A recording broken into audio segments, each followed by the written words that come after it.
ಮೇ ತಿಂಗಳ ತುಲಾರಾಶಿಯವರ ಭವಿಷ್ಯ. ಯಾರ್ಯಾರು ತುಲಾರಾಶಿಯವರಿದ್ದೀರೋ ಇಡೀ ತಿಂಗಳು ಸ್ವಲ್ಪ ಒತ್ತಡದಲ್ಲೇ ಕಳೆದು ಬಿಡ್ತೀರಾ. ಯಾಕೆ ಅಂದರೆ ಈ ತಿಂಗಳು ಪೂರ್ಣ ಪ್ರಮಾಣದಲ್ಲಿ ನಿಮಗೆ ಜೀವನದಲ್ಲಿ ಹಣಕಾಸಿನ ಮುಗ್ಗಟ್ಟು ಇದ್ದೇ ಇರುತ್ತೆ. ಎಷ್ಟೇ ಕೆಲಸ ವ್ಯಾಪಾರ ವ್ಯವಹಾರ ಆಗ್ತಾ ಇದೆ, ಇವನ್ನು ನಾವು ಕೆಲಸದಲ್ಲಿದ್ದೀವಿ, ಕೆಲಸದಲ್ಲಿ ಕೂಡ ಚೆನ್ನಾಗಿ ಮಾಡ್ತಾ ಇದ್ದೀನಿ, ಸಂಬಳ ಬಂದಿದೆ, ಕೈಯಲ್ಲಿ ನಿಲ್ತಾ ಇಲ್ಲ. ಆದ್ದರಿಂದ ನೀವು ಎಲ್ಲರೂ ಕೂಡ ಲಕ್ಷ್ಮಿಯ ಬೀಜಾಕ್ಷರಿ ಮಂತ್ರವನ್ನು ಇಡೀ ತಿಂಗಳು ಪ್ರತಿದಿನ ಪಠನೆ ಮಾಡೋದ್ರಿಂದ ತುಂಬ ಒಳ್ಳೆಯದಾಗುತ್ತೆ. ಹಾಗೆ ಎಷ್ಟೇ ಒತ್ತಡಗಳಿದ್ರೂ ಮನೆಯವರ ಒಂದು ಸಹಕಾರ ಇರುತ್ತೆ ಈ ತಿಂಗಳಲ್ಲಿ, ಇದರಿಂದ ಕೂಡ ಒಳ್ಳೆಯದಾಗತ್ತೆ. ಸ್ವಲ್ಪ ನಿಮ್ಮ ಕೋಪದ ಕಡೆ ಕಂಟ್ರೋಲ್ ಮಾಡ್ಕೊಳ್ಳಿ. ಕೋಪದಿಂದ ಮಾತಾಡಿ ನಿಷ್ಠುರಗಳನ್ನು ಅನುಭವಿಸಬೇಕಾಗತ್ತೆ ತುಲಾರಾಶಿಯವರು. ಇದ್ರ ಕಡೆ ಸ್ವಲ್ಪ ಗಮನವನ್ನು ಕೊಡಿ. ಹಾಗೆ ನೀವೆಲ್ಲರೂ ಕೂಡ ತುಲಾರಾಶಿಯವರು ಯಾರ್ಯಾರಿದ್ದೀರಾ, ಎಷ್ಟು ನಿರ್ಗತಿಕರಿದ್ದಾರೋ ಅವರಿಗೆಲ್ಲರಿಗೂ ಕೂಡ ಸಹಾಯವನ್ನು ಮಾಡ್ತಾ ಬನ್ನಿ. ಇದರಿಂದ ನಿಮಗೆ ತುಂಬ ಒಳ್ಳೆಯ ಶುಭ ಫಲಗಳು ಸಿಗುತ್ತೆ.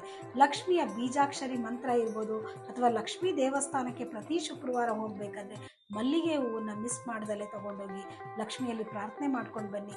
ಏನು ಈ ಒಂದು ಹಣದ ಅಡಚಣೆ ಇದೆ ಖಂಡಿತವಾಗ್ಲೂ ನಿವಾರಣೆಯಾಗುತ್ತದೆ.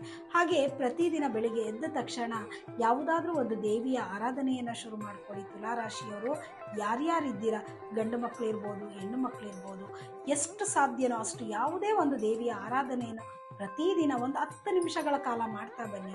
ಇದರಿಂದ ಕೂಡ ಒಳ್ಳೆ ರಿಸಲ್ಟ್ ಸಿಗುತ್ತೆ.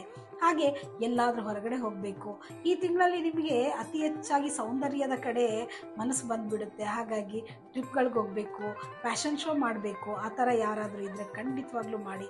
ಇನ್ನು ಎಜುಕೇಷನ್ ವಿಚಾರದಲ್ಲಿ ಬಂದರೆ ತುಲಾರಾಶಿಯ ಮಕ್ಕಳಿಗೆ ಸ್ವಲ್ಪ ಅಪ್ ಆ್ಯಂಡ್ ಡೌನ್ಸ್ ಇದ್ದೇ ಇರುತ್ತೆ, ಅದರ ಕಡೆ ಗಮನ ಕೊಡಿ. ಆರೋಗ್ಯದ ವಿಚಾರ ಬಂದಾಗ ತುಲಾರಾಶಿಯವರಿಗೆ ಸ್ವಲ್ಪ ಮನಸ್ಸಿಗೆ ಒತ್ತಡ ಇರುತ್ತೆ. ಹಣಕಾಸಿನ ತೊಂದರೆ ಇದ್ದಾಗ ಖಂಡಿತವಾಗ್ಲೂ ಮನಸ್ಸಿಗೆ ಒತ್ತಡ ಇರುತ್ತೆ, ಇದ್ರ ಕಡೆ ಗಮನ ಕೊಡಿ. ಹಾಗೆ ಮೈಕೈ ನೋವು ಜಾಸ್ತಿ ಇರುತ್ತೆ, ಕಾಲು ನೋವುಗಳು ಎಕ್ಸ್ಪೆಷಲಿ ತುಲಾರಾಶಿಯವ್ರಿಗೆ ಈ ತಿಂಗಳಲ್ಲಿ ಜಾಸ್ತಿ ಕಾಡುತ್ತೆ. ಕಾಲು ನೋವಿನ ಕಡೆ ಗಮನವನ್ನು ಕೊಡಿ. ಅತಿ ಹೆಚ್ಚಾಗಿ ಲಕ್ಷ್ಮಿಯ ಆರಾಧನೆಯನ್ನು ಮಾಡಿ. ತುಂಬ ಒಳ್ಳೆ ರಿಸಲ್ಟ್ ಅಂತಲೇ ಹೇಳ್ಬೋದು. ಧನ್ಯವಾದಗಳು.